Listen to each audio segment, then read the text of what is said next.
Welcome back to my channel, Ramir Boulder. Mag-asawang Curly at Sara Diskaya hindi na raw makikipag-cooperate sa investigasyon ng Independent Commission for Infrastructure. Ano kaya ang dahilan? Panuorin po natin ang report. Ano? Ito po. Hapon, Jed, ano ba ang dahilan ng mga diskaya? Bakit hindi na sila makikipagtulungan sa investigasyon ng ICI?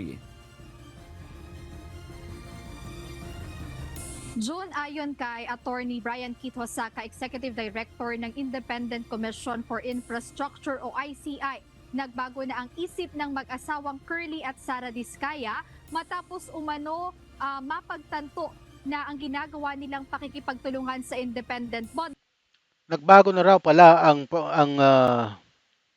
desisyon ng dalawang mag-asawa matapos daw mapagtanto nila na hindi sa kabila ng kanilang pakikipag-cooperate sa ICI, hindi pala sila nakikitang maging isang state witness. Ano?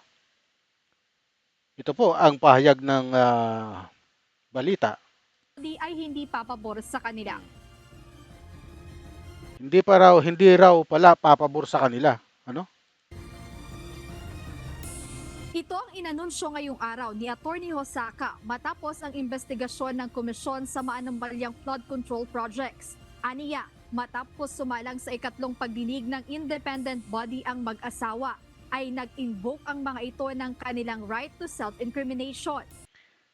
Sila daw po ay nag-invoke ng kanilang ah tawag dito. Ulitin po natin ha. Independent body ang mag-asawa ay nag-invoke ang mga ito ng kanilang right to self-incrimination. Right to self-incrimination, ano?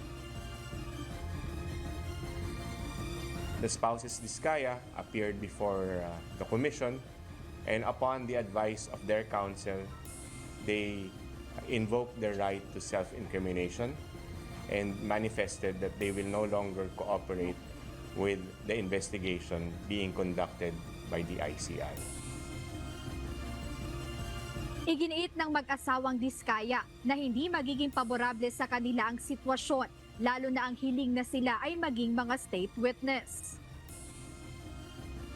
They explained that they were thinking that when they cooperate before the ICI, Sila daw po ay nag-invoke ng right against self-incrimination. Sa advice na rin ng kanilang legal counsel, ano? they will be getting a favorable recommendation from the commission as state witness. At saka, isa pa, mayroon pong nabanggit itong si dating DPWH Secretary Bev Singson na wala daw po silang nakikitang pwedeng maging isang state witness.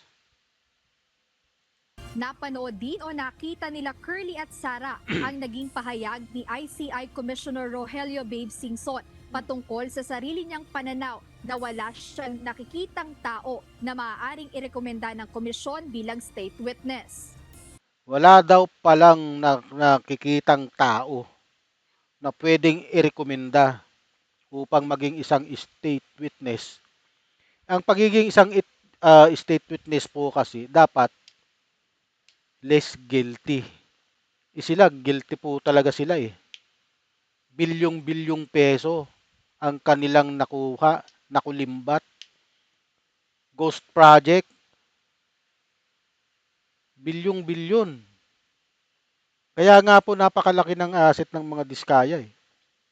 Lahat po ng kanilang bank accounts ay na-freeze. Yun ay nagkakahalaga ng bilyong-bilyong peso. Hindi lang po 100 bilyon yun. Ang report po niyan nasa 300 billion po yata yung kanilang asset. Ha?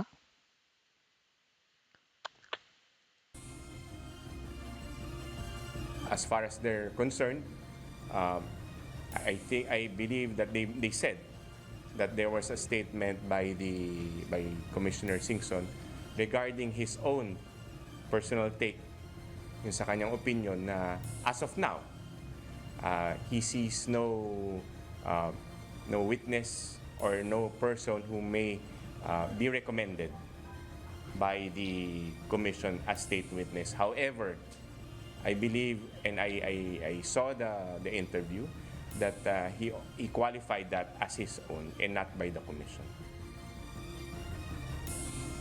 September 30, 2025 nang humarap sa pagdinig ng Independent Commission for Infrastructure ang mag-asawang kontratista, kung saan dito sinabi ni Attorney Cornelio Samaniego III, tagapagsalita at isa sa mga abogado ng mga diskaya, na tell-all na sila sa independent body. October 7 naman, ngayong taon, nang humingi ng karagdagang panahon ang kanilang kampo upang i-retrieve ang ilang documents na nire-require ng komisyon sa kanila. Gayunpaman, iginiit ng ICI na tuloy pa rin ang kanilang investigasyon. Tiniyak ni Attorney Hosaka na may sapat pa rin silang mga ebidensya mula sa ibang testigo para buuin ang mga kaso na kanilang ihahain o irerekomenda sa Office of the Ombudsman. We are still continuing with our investigation, tuloy-tuloy pa rin. Kung ano man ang mga nasabi nila, kung ano man ang mga nasabi ng mga ibang testigo will be sufficient enough, no, for us to continue our investigation, build our cases, and file the necessary recommendation sa Ombudsman.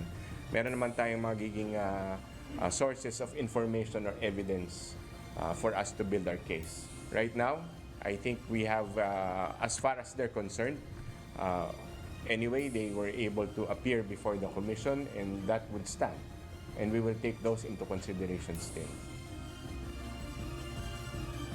June, bukod sa mga diskaya, nakatakda rin sanang dumalo o marap sa Independent Commission for Infrastructure ngayong araw si dating DPWH o Department of Public Works and Highways Undersecretary Roberto Bernardo. Ngunit ayon kay Attorney Hosaka ay nagsumiite ito sa independent body ng medical certificate at nireschedule na lang ang pagharap niya sa komisyon sa susunod na linggo. At sa mga susunod nga rin na linggo, June, ay inaasahan na may iba pang mga personalidad na sangkot dito sa mga anomalya sa flood control project sa bansa ang iimbitahan ng ICI sa patuloy nilang investigasyon kaugnay ng issue. Ayan muna update mula rito sa Taguig City. Balik sa inyo, June.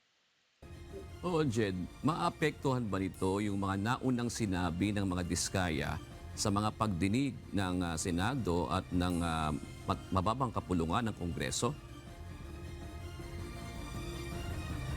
June, walang naba. Alam niyo po mga kababayan, para sa akin, ang mga diskaya ay hindi po talaga pwedeng maging isang state witness sa dami ng kanilang nakurakot na pera, no?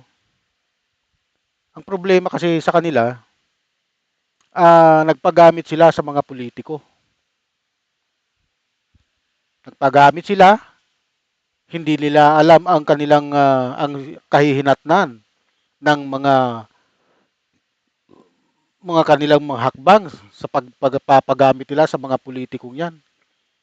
Kaya, kung akong tatanungin nyo, hindi talaga sila pwedeng maging isang state witness. Sa mga involved na mga senador at congressman, kahit sila, hindi sila pwede. Kasi sila yung talagang involved dito. Marami po silang pagkakasala sa tao. Ang ginagawang state witness ay less guilty. Itong taong to, talagang guilty po sila dahil nga sa kanilang kaswapangan sa pera, pagkagahaman sa pera. Biro mo, buong Pilipinas mayroon silang contract, bilyong-bilyong peso. Ha? Ang kanilang nakukuhang kontrata sa DPWH. Kasabwat yung mga congressman, yung mga engineer, ng DPWH. Paano sila magiging state witness niyan? Ha? Kaya dapat dito mag-ingat ang ICI sa kung mayroon man silang i-recommendang magiging isang state witness, ay yun mga taong less guilty. Hindi kagaya nitong mga mag-asawang diskaya na to na pinagmamalaki ang kanilang mga sasakyan. Biro mo napakadami nilang sasakyan. Pati yun may mga luxury car nila, may mga problema, may hindi nakabayad na, may hindi nabayaran ng tax. Oh? Kung totoong maayos silang tao, dapat yung mga sasakyan nila, nabayaran nila ng maayos yung tax. Kaya nga kinumpis ka ng Bureau of Customs yung mga luxury car nila eh. Dahil puro may mga anomalya rin.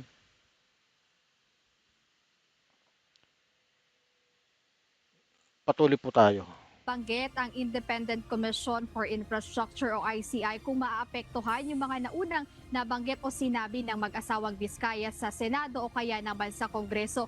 Ngunit kaugnay nito, tiniyak na ICI na yung investigasyon naman nila na ginagawa kaugnay sa mga anomalya sa flood control project sa bansa ay hindi maapektuhan kahit pa ay ayaw nang makipagtulungan ng mag-asawa dito sa ginagawa nilang investigasyon, Jude. Maraming salamat, Jed de Resina. Okay? Ano po ang inyong opinion? Huwag niyo pong kalimutang mag-like and subscribe sa aking channel. Malaking tulong po yan para lumago ang channel at makagawa pa tayo ng mas magagandang content. Ano? Marami pong salamat sa inyo, sa inyong pakikinig, sa inyong pagtunghay sa aking vlog. Maraming salamat po at mabuhay po kayong lahat.